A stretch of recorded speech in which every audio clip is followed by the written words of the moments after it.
দিলে দিতে আমার কোনো ব্লগার মধ্যে কোনো কায়দা নাই। পটুয়াখালী জেলা প্রতিনিধি মোহাম্মদ ফরাজি মোহাম্মদ ইমরান।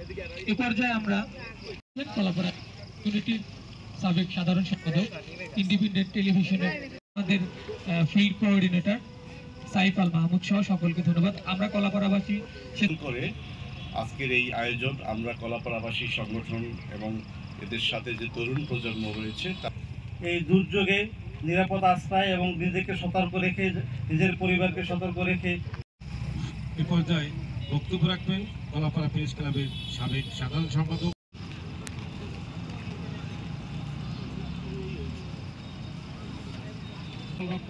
আমরা কিছু কাজ করতে পারি।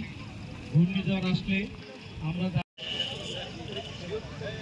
বক্তব্য দেন তাড়াতাড়ি সাকিব করে যারা বাংলাদেশের নিহত শ্রদ্ধা স্মরণ করে এবং তাদের আত্মার শান্তি কামনা যে ঘূর্ণিঝড় আসবে, আমাদের সেখানে কোনো হাত নেই।